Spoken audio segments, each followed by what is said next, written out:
એને આ લખતા શરમ નહીં આવી, આ બોલતા લખતા શરમ ના આવી. એક બાજુ અદ્ભુત સંબંધ, જેના સેકન્ડે હજારો લાખો કરોડો નિષ્કામી થઈ શકે, એક જ સેકન્ડ લાખમાં ભાગમાં કરોડોને નાક અને ગરીબ બનાવી દે, હાથ જોડતા કરી નાખે. અને છતાં એ વ્યક્તિ, એ મહારાજે લખ્યું, શિક્ષાપત્રી પ્રમાણે વર્તે એ અમારા છે, અને શિક્ષાપત્રી પ્રમાણે નહીં વર્તે એ અમારા સંપ્રદાય થકી બહાર છે. પૂરું થઈ ગયું. નાનકડી બુકને નાનકડી એને પોતાની માનજો, ઊંડા ઉતરજો, પ્રાર્થના કરજો, લીટીએ લીટી સમજવા માટે પ્રયત્ન કરજો, પોતાના આત્મા સાથે સુસંગત કરવા માટે થોડો પ્રયત્ન કરજો. હવે એટલી બધી ઊંચી કક્ષાની એ ઉપાસના આપણી, હું સ્વામી તો નારાયણ. યોગી મહારાજ કહેતા, તમે કોઈને બી જે સ્વામિનારાયણ કહો તો શાસ્ત્રી મહારાજનો ભાવ, જેને કહો એનામાં શાસ્ત્રી મહારાજનો ભાવ રાખજો, મહારાજનો ભાવ રાખજો. મારી આંખમાં આંસુ આવી ગયેલા. ત્યારે તમે નાના 2-3 વર્ષે જે સત્સંગમાં આવે, 56-57 સાલની વાત કરું છું, કોઈને બી જે સ્વામિનારાયણ કહો, હું શાસ્ત્રી મહારાજને જે સ્વામિનારાયણ કહી રહ્યો છું, ભગવાન સ્વામિનારાયણને જે સ્વામિનારાયણ કહ્યું છું, અને વ્યક્તિનો આકાર નહીં જોતા.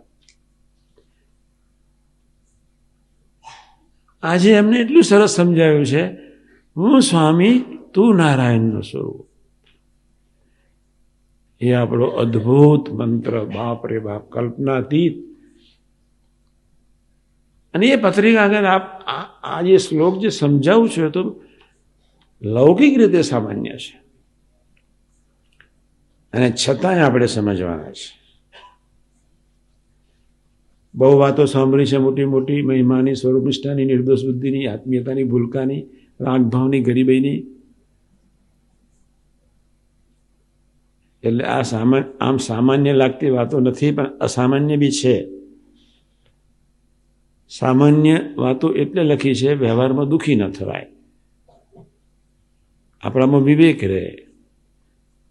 એક જ ભગવાન સ્વામિનારાયણે લખ્યું, સત્તાધારી, શ્રીધારી, શાસ્ત્રધારી એવાનું ઊભા થઈને સન્માન કરવું, એની સ્પેશિયલ વ્યવસ્થા કરવી. સત્તાધારી, કોઈ સદગુરુ આવે, કોઈ શાસ્ત્રધારી આવે, કોઈ રાજકીય પુરુષ આવે, એને અલગ એની વ્યવસ્થા એક જ. બાકી બીજા માટે તો શબ્દ વાપરવું ઠીક નહીં, સાથે આ કેસેટો બહાર જવાની છે. સાત્વિકતા, અહીં તો દરેકની કક્ષાએ જઈને એની રીતું સન્માન કરીને એના દિલમાં બેસવાનું છે. આપણો અંગત અમરીશ હોય તો જે સમય નીચે બેસવાનું ક્યાં વાંધો છે, પણ કોઈક બિચારો કોઈ મહેમાન જેવાયો હોય તો પછી એની વ્યવસ્થા જુદી રીતે થાય જ, અને ત્યાં અમરીશોએ અપેક્ષા રાખવાની જરૂર નથી. પણ એ પ્રભુ લખી શકે, નારાયણ. એક એક શ્લોકની પાછળ એની સુપ્રીમસી છે.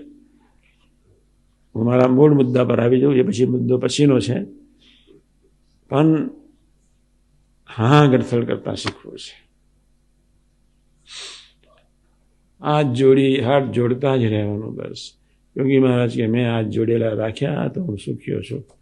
હાથ જોડેલા જ રાખવા છે.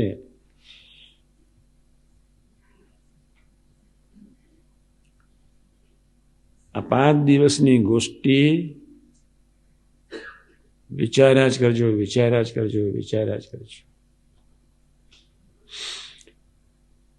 તમે પોતાના આત્માની સાથે સુસંગત કરવા એક ધારો પ્રયત્ન કરશો.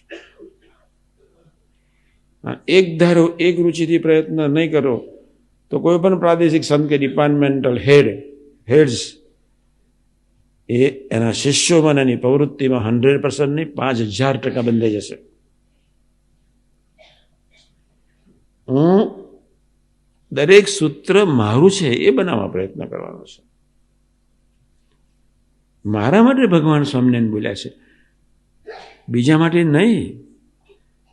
બીજા વર્તે કે ન વર્તે મારે જોવાની જરૂર નથી.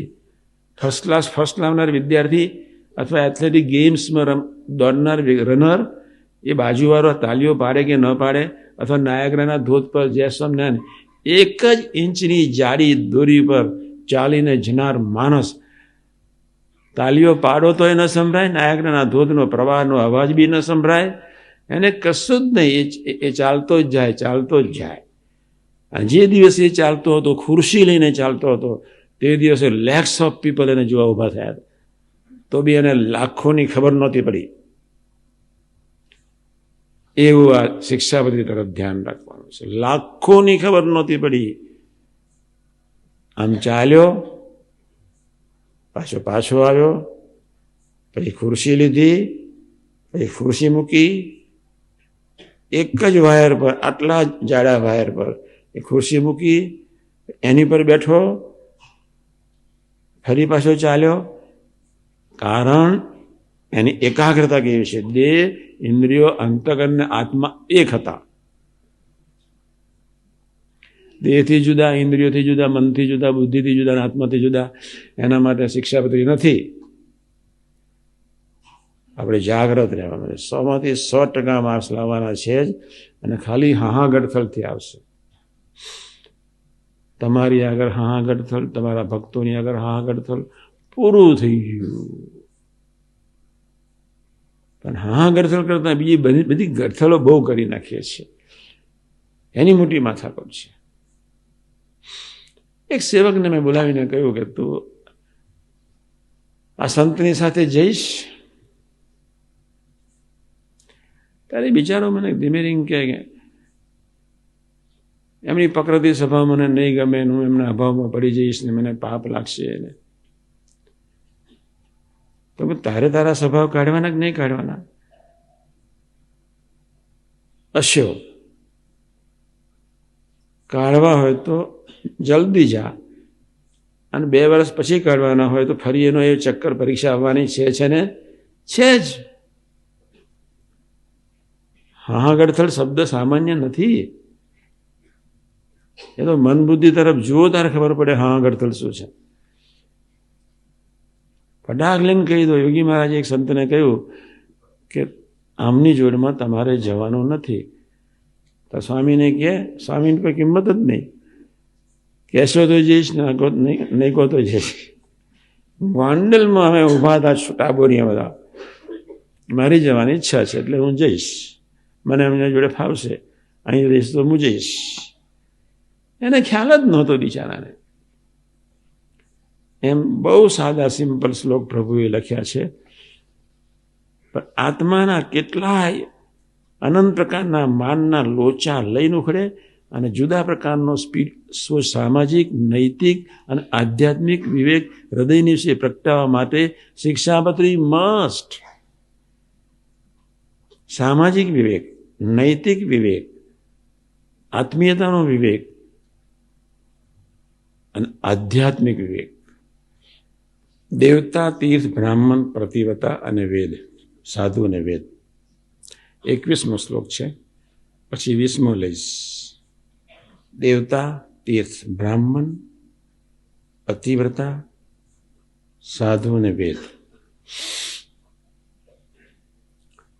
ગૌરીશંકર વ્યાસે બ્રાહ્મણનો સરસ અર્થ કર્યો છે. અમારા આશ્રિત એવા બ્રાહ્મણે ડુંગળી અને લસણ ન ખાવું.